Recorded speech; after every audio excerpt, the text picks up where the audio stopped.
오늘 온유구역 식구들은 예배 드리고 주방 봉사하시려고 일찍 오신 거죠? 예. 오늘 점심이 맛있을 것 같습니다. 오늘 말씀을 시작하면서 짧은 시를 한 편 읽고 시작하려고 합니다. 시의 제목은 울꽃이라는 시입니다. 울꽃. 김환영이라는 분이 쓰신 시고요. 아주 짧습니다. 제가 간단히 읽어보면, 할머니 어디 가요? 예배당 간다. 근데 왜 울면서 가요? 울려고 간다. 왜 예배당 가서 울어요? 울 데가 없다. 교회는 어떤 곳일까요? 교회는 어떤 곳이야만 합니까? 울 곳 없는 사람들이 와서 울 수 있는 곳이어야 되지 않을까요? 세상살이에 지친 사람들, 울고 싶은데 어디서 마음대로 울 수도 없는 사람들, 삶의 무게에 눌린 사람들이 울 수 있는 곳, 와서 기도할 수 있는 곳, 그곳이 교회여야만 할 겁니다. 그래서 오늘 야고보서도 결론은 기도입니다. 우리가 방금 읽었던 야고보서의 마지막 결론은 기도입니다. 근데 야고보서는 처음부터 기도로 시작합니다. 야고보가 편지를 쓰면서 앞부분에 기도에 대한 얘기로 말씀을 시작하고 있는 걸 알 수 있습니다. 야고보서 1장 5절을 한번 보시면 이렇게 적혀 있죠. 같이 한번 읽어볼까요? 야고보서 1장 5절 같이 읽겠습니다. 시작. 너희 중에 누구든지 지혜가 부족하거든 모든 사람에게 후히 주시고 꾸짖지 아니하시는 하나님께 구하라. 그리하면 주시리라. 여러 환난과 시험 가운데 있는 형제들, 유대인들, 유대 그리스도인들에게 야고보는 편지를 쓰면서 처음에 한 얘기입니다. 후히 주시고 꾸짖지 아니하시는 하나님께 구하라 라는 겁니다. 기도하라는 거죠. 그러니까 지금 고난당하고 있고 어려움 당하고 있는 이들에게 너는 왜 그렇게 믿음이 없냐? 너는 왜 그렇게 못나게 사냐? 하나님을 좀 제대로 믿어봐라. 당당히 믿어봐라. 하나님이 안 도와주시겠냐? 라고 하는 그러한 책망과 질책과 꾸짖음을 하시는 것이 아니라 꾸짖지 아니하시는 하나님께 기도하라고 하면서 야고보서가 시작되고 있습니다. 그리고 오늘 우리가 읽었던 야고보서의 마지막 5장도 결론이 기도로 끝나고 있습니다. 기도 항상 하는 것이고 또 어찌 보면 식상한 주제일지 모르겠습니다. 그러나 기도만큼 신앙을 잘 표현해주는 행위가 또 있을까요? 야고보서를 계속 보면서 야고보서는 행위를 강조하는 것이 아니라 믿음을 강조하는 것이다라고 말씀을 드렸습니다. 기도만큼 믿음을 잘 대변해주고 있는 신앙의 요소, 신앙의 행위가 있을까요? 없을 겁니다. 오늘은 이 야고보가 이야기하고 있는 기도에 대해서, 야고보의 별명이 뭐냐면 낙타무릎이라고 합니다. 낙타무릎. 야고보가 기도했던 장소라고 하는 곳에는 그 야고보가 무릎 꿇고 기도했다라고 하는 그 장소, 그 표시가 있었다고 합니다. 그러니까 야고보는 그의 별명이 기도의 사람입니다. 그러니까 기도로 시작해서 기도로 서신서를 끝내고 있습니다. 이제 그 야고보의 그 결론, 야고보의 기도에 대해서 오늘 우리가 읽은 말씀으로 좀 같이 살펴보려고 합니다. 13절과 14절을 한번 같이 읽어보겠습니다. 우리가 같이 읽었지만 13절, 14절을 한 번 더 읽겠습니다. 시작. 너희 중에 고난당하는 자가 있느냐? 그는 기도할 것이요. 즐거워하는 자가 있느냐? 그는 찬송할지니라. 너희 중에 병든 자가 있느냐?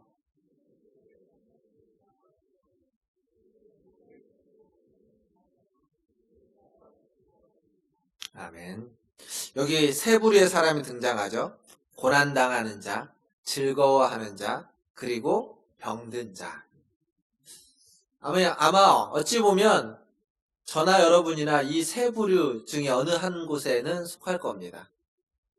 걱정과 근심이 많고 어려움이 많은 고난 가운데 있는 분도 계시고, 그런 거 없이 그냥 평안한 가운데 즐거운 마음으로, 기쁜 마음으로, 문 큰 즐거움과 기쁨은 아닐지 몰라도 소소한 즐거움과 기쁨 가운데 거하는 사람, 그리고 어딘지 모르지만 한 군데는 아픈 분들, 그런 분들은 다 거기에 속해 있습니다.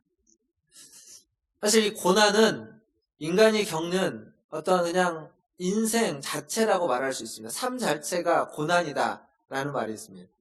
그러니까 인간의 보편적인 상황이 고난이라고 얘기할 수 있죠. 여러 가지 고난들이 있을 겁니다. 물질 때문에 어려운 거, 건강 때문에 어려운 거, 관계 때문에 오는 고난들, 여러 가지 형편들 때문에, 앞으로의 진로 때문에 이런 걱정들, 염려들, 고난들 있을 겁니다. 근데 그런 외부적으로 오는 고난보다 더 어려운 고난은 내부적인 고난일 겁니다. 내 안에서 일어나는 어려움들, 내 안에서 잘못된 어떤 생각들, 가치들, 추함들, 악함들. 그러니까 생각은 선한데 저 바른 일을 해야 되겠는데 그러나 그 일을 하지 못하는 나의 욕망들, 욕심들. 그 속에서의 싸움들, 어려움들. 이게 진짜 또 어려운 싸움일 겁니다. 그래서 사도 바울은 그런 표현을 썼겠죠. 오라 나는 곤고한 사람이로다. 누가 이 사망의 골짜기에서 나를 건져낼까 하면서 그가 얘기했던 건 외부적인 고난이 아닐 겁니다. 그의 마음 안에서 그의 내적인 곳에서 싸우는 고난, 어려움이었겠죠. 근데 이 고난이 꼭 나쁜 것만 아닙니다. 그 C.S. 루이스라는 사람은 고난은 하나님의 메가폰이다 라고 했습니다. 그리고 테레사 수녀는 고난은 하나님과 주님과의 키스다 라는 표현을 썼습니다. 무슨 얘기냐면 고난이 언제나 부정적인 것만 아니라는 겁니다. 고난은 귀가 막혀서 잘 들리지 않는 하나님의 소리를 크게 해줘서 듣게 해주는 것이 고난이라는 겁니다. 언젠가부터 하나님의 소리가 잘 들려지지 않고 언젠가부터 하나님이 잘 느껴지지 않고 하나님을 믿고 오지만 언젠가부터 그 하나님과 가까이 있는 것처럼 여겨지지 않을 때 이 고난은 그 하나님의 소리를 들을 수 있도록 우리의 막힌 귀를, 우리의 막힌 마음을 뚫어주는 것이 고난입니다. 내가 잘못해서 겪는 고난이든 혹은 애매히 겪는 고난이든 모든 고난에는 하나님의 소리가, 하나님의 메시지가 내재되어 있다고 할 수 있습니다. 문제는 그 소리를 내가 들을 수 있느냐, 들을 수 없느냐일 겁니다. 어떤 자가 그 소리를 들을 수 있을까요? 기도하는 자라는 겁니다. 고난당하는 자가 있느냐? 기도할 것이다. 라고 하는 건 기도한다면, 우리가 주님 앞에 기도한다면 그 고난 속에 내재되어 있는, 고난 속에 들어있는 하나님의 소리를, 하나님의 음성을 우리는 들을 수 있을 겁니다. 또한 테레사 수녀가 말한 것처럼 고난은 우리가 하던 모든 것들을 멈추게 합니다. 멈추게 하고 주님을 바라보게 하고 주님과 교제를 다시 생각할 수밖에 없게끔 만듭니다. 돌아보면 고난이라는 것이 나에게 왔을 때 그게 언제나 눈물과 슬픔과 불행으로만 끝나지 않았다는 사실을 우리가 우리의 짧은 인생을 돌아봐도 알 수 있습니다. 분명 그것이 고난이었지만, 아픔이었지만 그것이 불행으로 끝나지 않았던 적이 많이 있습니다. 아프고 슬퍼서 힘들고 눈물 짓고 그리고 기도밖에 할 수는 없었지만 그 기도로 말미암아 하나님을 경험하고 하나님을 바라보게 되고 또 영적인 부요함을 얻었던 그러한 고난이 있습니다. 보통 불후의 명작이라고 하죠. 무슨 그림이 되었든 어떤 작품이 되었든 글이 되었든 그런 불후의 명작들은 다 고난을 통해서 만들어진다는 사실을 우리는 알 수 있습니다. 사랑하는 성도 여러분, 고난당하고 계십니까? 기도하십시오. 기도하면 여러분의 인생이, 여러분의 삶이 불후의 명작이 될 줄 믿습니다. 그러한 은혜가 여러분에게 있기를 주님의 이름으로 축원합니다. 이게 고난당하는 자라면 두 번째는 즐거워하는 자가 있다는 겁니다. 아니 어쩌면 즐거운 때가 있다라고 말하는 것이 맞을지도 모르겠습니다. 고난당할 때가 있고 개인에게 있어서는 고난당할 때가 있고 즐거울 때가 있을 겁니다. 그런데 즐거울 때, 즐거워하는 자는 뭐 하라고 되어 있죠? 찬송하라고 되어 있습니다. 찬송하라. 찬송은 다른 표현을 하자면 곡조가 붙은 기도다라고 할 수 있습니다. 시편의 찬송들은 대부분의 다 기도입니다. 곡조가 붙어있는 기도인 거죠. 즐거워하는 것, 모든 것이 만족스럽고 넉넉하고 여유가 있고 그럴 때는 기도하는데 곡조를 붙여서 기도하라는 얘기입니다. 사실은 고난당하는 자가 하는 것과 즐거워하는 자가 하는 것은 별로 그렇게 크게 다르지 않다는 얘기죠. 사실 가장 위험할 때는 언제냐면 그냥 안전하다고 생각할 때가 가장 위험할 때일 겁니다. 우리나라에 쓰는 표현이 하나 그게 있죠. 안전불감증이라는 게 있습니다. 그냥 괜찮다고 생각할 그때가 어쩌면 가장 위험하고 가장 조심해야 될 때입니다.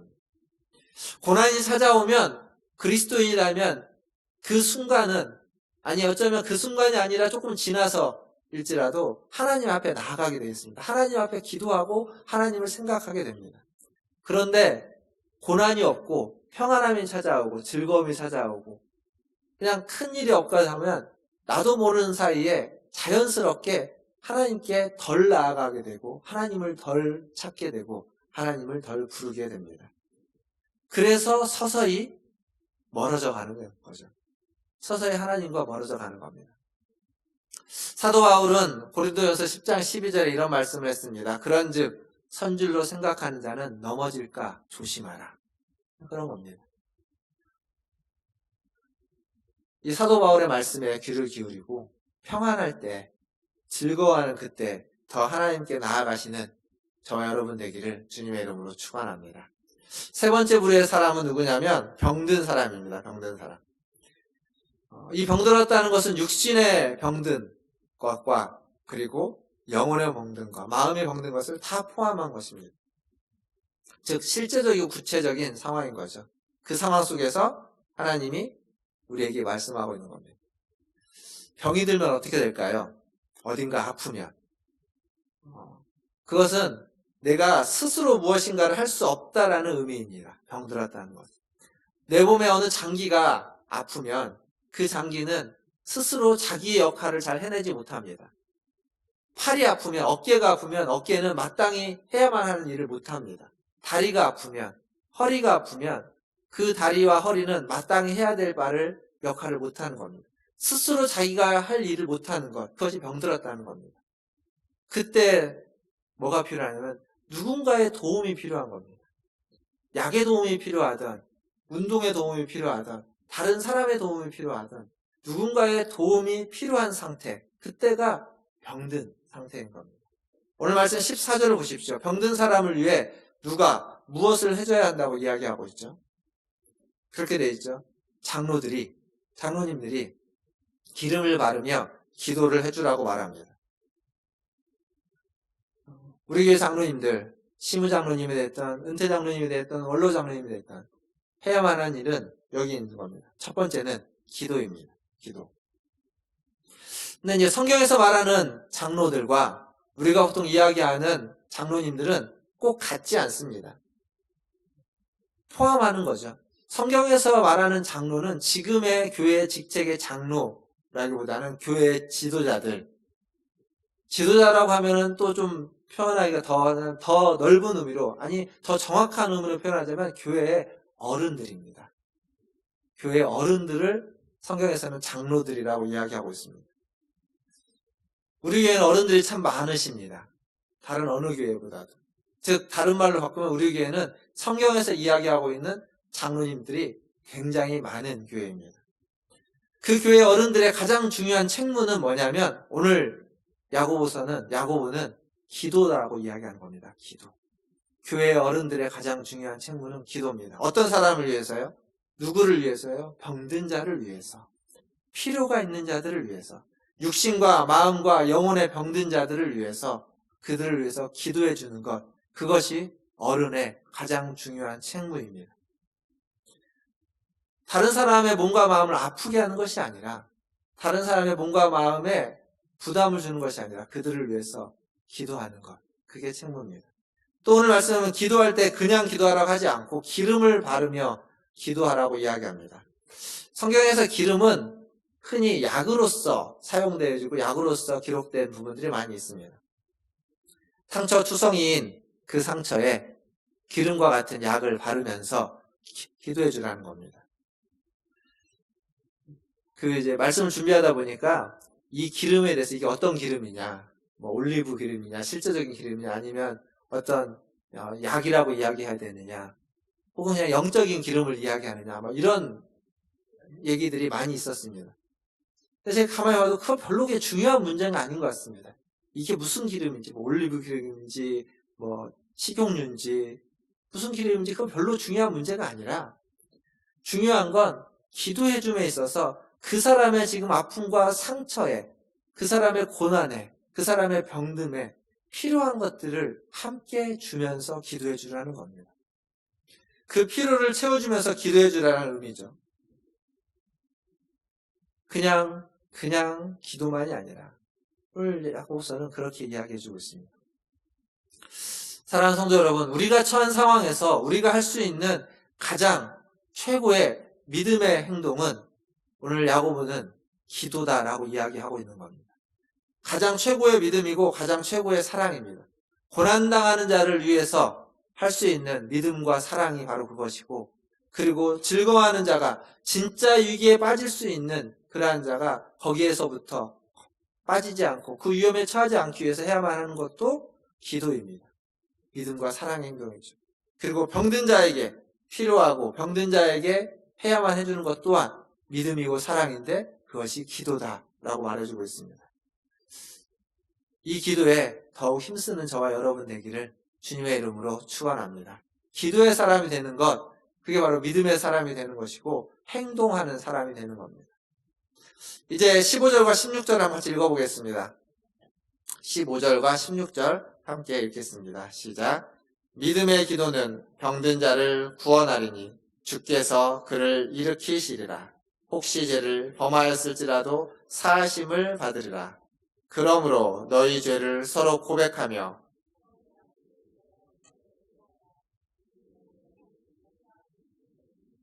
아멘. 여기 믿음의 기도와 15절에 16절에 보면 의인의 간구, 의인의 기도가 나옵니다. 믿음의 기도는 병든 자를 구원하고 죄를 범하였을지라도 사함을 얻는 기도가 믿음의 기도라고 이야기하고 있습니다. 그런데 그 믿음의 기도는 누구의 간구냐면 의인의 간구다라고 16절은 말해줍니다. 즉 믿음의 기도와 의인의 기도는 같은 이야기입니다. 그럼 다시 한번 묻겠습니다. 의인의 간구, 의인의 기도에서 의인은 누구일까요? 어떤 사람이 의인이겠습니까? 그리스도가 의인이겠죠. 그리스도의 기도, 의인의 기도일 겁니다. 그런데 여기에서 의인은 그런 의미의 의인이 아닙니다. 성경에 등장하는 의인들이 몇 명 있습니다. 누가 의인이죠? 의로운 사람이라고 성경이 말해주고 있는 사람이 누가 있습니까? 죽음을 맞이하지 않고 하늘로 올라갔던 에녹, 그리고 노아도 의인이라고 기록하고 있습니다. 욥도 의인이라고 이야기하죠. 엘리야도 의인이라고 표현되고 있습니다. 신약 성경에 오면 주를 기다렸던 그 사가랴나 이런 분들도 의인이라고 기록하고 있습니다. 그런데 이들이 의인인 이유는 그들이 무엇인가 의로운 행동과 의로운 삶을 살았고 죄가 없기 때문에 의인이라고 하지 않고, 성경을 잘 보면 성경에서의 의로움은 하나님과의 관계에서 의롭다, 의롭지 않다를 이야기합니다.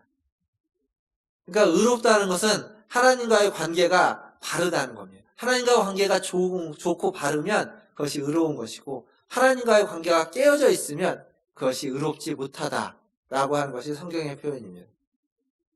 따라서 지금 여기서 야고보가 이야기하고 있는 의인의 기도, 이 의인은 하나님과의 관계가 잘 맺어 있는 사람, 그러니까 어떤 특별한 무죄한 삶을 살아가는 사람이 아니라, 아무런 흠이 없는 사람이 아니라, 흠이 많지만 연약하지만 하나님과의 관계를 지키고 관계를 맺고 그 관계를 위해서 살아가는 사람, 이들이 다 의인입니다. 그 말은 다른 말로 바꾸면 하나님을 믿고 하나님을 따르는 모든 그리스도인은, 모든 하나님의 자녀들은 다 의인이고 그들의 기도가 의인의 기도다라는 얘기입니다. 의인의 간구, 믿음의 기도, 병든 자를 구원하는데 그 누가 기도할 수 있는가요? 저와 여러분입니다. 하나님을 믿는, 하나님을 따르는, 하나님과의 관계를 잘 맺고 있는 저와 여러분의 기도가, 우리의 기도가 믿음의 기도이고 의인의 간구입니다. 15절을 보시면 이렇게 의인의 간구, 믿음의 기도는 병든 자를 일으키고 죄를 사함을 얻게 한다고 했는데, 누가 병든 자를 일으키냐면 기도한 자가 아닙니다. 주께서 병든 자를 일으킨다고 이야기하고 있습니다. 즉 하나님의 자녀인 우리는 하나님께 기도합니다. 병든 자를 일으켜달라고 기도합니다. 그 기도를 듣고 하나님은 응답하시는 겁니다. 일하시는 거죠. 기도하는 우리가 일으킬 수 있는 게 아닙니다. 우리가 할 수 있는 것은 기름을 바르고 기도할 뿐이지 육신의 병이든 영혼의 병이든 마음의 병이든 그것을 일으키고 그것을 치유하시고 회복시켜 주시는 분은 주님이라는 것을 야고보는 분명히 얘기해주고 있습니다. 근데 이 주님의 일하심 앞에서 기도하는 자에 마땅히 해야만 하는 것이 16절에 기록되어 있죠. 16절을 보면 뭐라고 되어 있냐면 서로 죄를 고백하고 병 낫기를 위해서 서로 기도하라. 이게 의인의 기도에 마땅한 마음입니다. 5장 9절에 보면 이런 말씀이 있습니다. 서로 원망하지 말라라는 말이 있습니다. 원망하지 말라. 원망은 무슨 뜻이죠? 원망할 때 우리가 뭐라고 얘기합니까? 어떤 사람을 향해서 원망을 하죠. 왜냐면 원망은 너 때문에 이렇게 됐다고. 네가 그렇게 말해서 이렇게 됐다고 하면서 네가 잘못했다는 겁니다. 내 잘못이 아니라 너의 잘못이라고 이야기하는 겁니다. 내 죄가 아니라 너의 죄다라고. 네가 잘못했다고 인정하라고 요구하는 게 원망입니다. 근데 야고보는 뭐라고 말하냐면 서로 너의 잘못이다라고 말하지 말라는 겁니다. 원망하지 말아라. 그리고 오늘 16절에는 누구의 잘못이라고 이야기하냐면 내 잘못이다고. 내가 죄를 범했다고. 서로 죄를, 자신의 죄를 고백하라고 이야기하고 있는 겁니다. 당신이 잘못이 아니라 내가 잘못했다. 당신의 죄가 아니라 네가 잘못한 것이 아니라 내가 죄를 지었다라고 고백하는 겁니다. 남을 탓하지 않고 나를 돌아보라는 겁니다. 남의 잘못을 들추지 말고 나의 부족함을 안타까워하라는 이야기입니다. 그러한 자세로, 그러한 태도로 하는 기도가 의인의 기도이고 믿음의 간구인 겁니다. 어떤 자세로 우리가 기도해야만 하는지를 알 수 있습니다. 기도함에 있어서 나는 의인이기 때문에 내가 병든 사람을 위해서 기도하는 은혜를 베풀고 있다는 것이 아닙니다. 그런 마음과 태도로 기도하라는 것이 아닙니다. 내가 고난당하는 고난당하는 자를 위해서 기도해줘야지. 나는 평안한 가운데 있으니까 뭔가 수혜를 베푸는 자의 마음으로 그러한 자세와 태도로 기도하라는 것이 아니라 서로 죄를 고백하며 그의 잘못이 있어도 그의 잘못을 들추지 않고 나의 부족함을 보면서 그를 안타까워하고 기도하라는 얘기인 겁니다. 우리 자신의 연약함을 고백하고 자신의 허물을 인정하는 것은 굉장히 큰 용기이고 어려움입니다. 그건 용기일 뿐만 아니라 사랑의 모습일 겁니다. 또 그것이 우리의 기도이고 그것이 믿음의 기도이고 그것이 의인의 기도입니다. 그리고 그것이 응답의 출발점입니다. 하나님의 응답을 원하십니까? 그렇다면 나 자신의 죄를 고백하고 연약함을 인정하고 허물을 인정하면서 하나님 앞에 기도하는 겁니다. 그때 그 자세와 태도를 통하여서 하나님은 기도의 문을 여시고 응답의 문을 여시고 우리에게 기도의 응답을 베풀어 주시는 줄 믿습니다. 그러한 은혜가 저와 여러분에게 있기를 주님의 이름으로 축원합니다. 그 뒤에 엘리야 이야기가 잠깐 나옵니다. 엘리야 이야기는 여러 가지를 이야기할 수 있지만 간단하게 이야기해보면 엘리야는 우리와 성정이 같은 사람이다.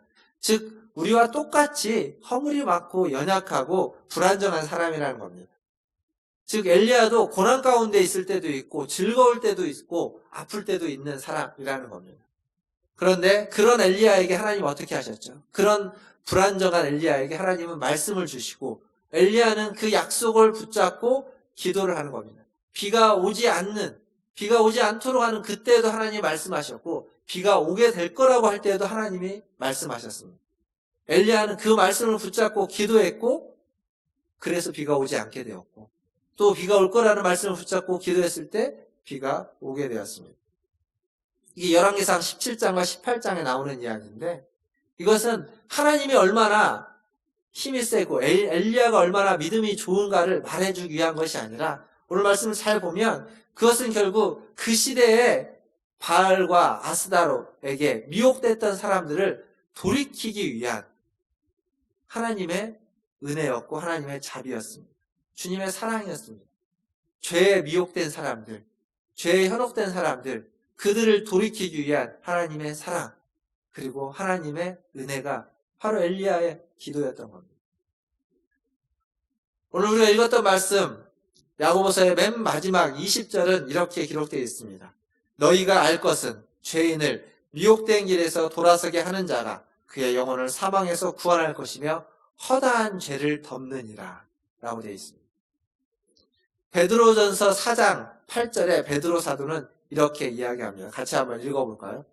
베드로전서 4장 8절입니다. 자막에 있습니다. 같이 한번 읽어보겠습니다. 시작. 무엇보다도 뜨겁게 서로 사랑할지니 사랑은 허다한 죄를 덮느니라. 야고보 사도도 맨 마지막에 허다한 죄를 덮을 것이다 라고 말했습니다. 야고보 사도는 누가 허다한 죄를 덮냐면 죄인을 미혹된 길에서 돌아오게 하는 사람이 허다한 죄를 덮는다라고 이야기했습니다. 무엇으로 덮는지를 이야기해주지 않았습니다. 직접적으로. 베드로 사도는 무엇으로 허다한 죄를 덮는다라고 이야기하냐면 사랑으로 허다한 죄를 덮는다라고 말해주고 있습니다. 이 두 얘기를 결합시켜보면 이런 겁니다. 허다한 죄를 덮는 건 사랑으로 덮는데 어떤 사랑? 그냥 기도해주는 사람입니다. 그가 죄악된 길에서 미혹된 길에서 돌아오도록 기도해주는 사람. 즉 기도는 오늘 설교 제목이 그거죠. 기도는 사랑입니다. 기도가 사랑입니다. 사랑하는 자는 기도하게 됩니다. 내가 누군가를 사랑한다면 그 사람으로서 기도하는 겁니다. 기도하지 않는다면 그 사람을 사랑하지 않는 걸지도 모릅니다. 야고보서를 마무리하면서 말씀을 읽겠습니다. 야고보는 우리의 허다한 죄를 들춰내는 것이 아니라 그것을 숨기고 그것을 덮고 미혹된 길에서 돌아오게 하기 위해서 그 허다한 죄를 덮어주는 것이 목적입니다. 그것을 들춰내는 것이 목적이 아니라는 겁니다. 우리의 연약한 믿음들, 우리의 부족한 믿음들을 이렇게 콕 집어서 들춰내기 위해서 야고보가 그것을 쓴 것이 아니라 그것을 이야기한 이유는 결국 우리의 허다한 죄를 덮기 위해서라는 겁니다. 이것을 위해서 지혜가 필요하기에 지혜를, 하늘의 지혜를 구하라고 이야기했고 이것을 위해서 말씀을 듣고 그냥 가만히 있지 말고 말씀을 행하라고 이야기한 겁니다. 부에 대해서 경고를 할 때에도 말에 대해서 이야기를 할 때에도 우리의 생각에 부정한 생각을 떨쳐버리라고 이야기할 때에도 다 죄를 덮어주기 위한 것이었습니다. 그것이 참된 믿음이고 그것이 참된 사랑이다 라고 야고보는 이야기하는 겁니다. 사랑하는 성도자매 여러분, 야고보는 형제들아, 내 형제들아 그렇게 부르죠. 형제이고 자매인 사랑하는 성도 여러분, 나의 허물을 주님이 들춰내지 않고 덮어주신 것처럼 우리도 사랑과 기도로 형제들의 허다한 허물을 덮어줄 수 있기를 주님의 이름으로 축원드립니다. 어디도 울 데가 없어서 아무데도 울 데가 없어서 울면서 교회에 오는 그 시에 등장했던 할머니처럼 예배당에 와서 울 수밖에 없는 수많은 사람들, 고통 가운데 어려움 가운데 그리고 허물 가운데 있는 그들이 와서 울 때 그 울음을 듣고 쟤는 뭘 저렇게 잘못한 게 많아서 지은 죄가 많아서 저렇게 울까? 라고 생각하지 마시고 그들의 허다한 죄를 덮어주는, 그들을 위해서 함께 기도해주는, 그들이 기도를 요청하지 않았을지라도 분명히 울고 있다는 건 그의 마음에 아픔이 있고 상처가 있고, 그러면 그들을 위해서 그들이 요청하지 않았지만 그들의 요청을 받은 것과 우리는 진배 없는 걸 겁니다. 그러면 병든 자가 장로들에게 기도를 요청하면 기름을 바르며 기도해 주라고 말한 것처럼 우리가 그들을 위해서 기도해 주는 것, 그것이 사랑이고 그 사랑으로 그들의 허다한 죄는, 그들의 허물은 덮어지고 주님의 은혜가 우리를 통해서 그들에게 미쳐지게 될 줄 믿습니다. 그러한 허다한 죄를 덮는 사랑이, 기도가 우리 문화전 제일교회에 가득하기를 주님의 이름으로 축원합니다. 기도하겠습니다.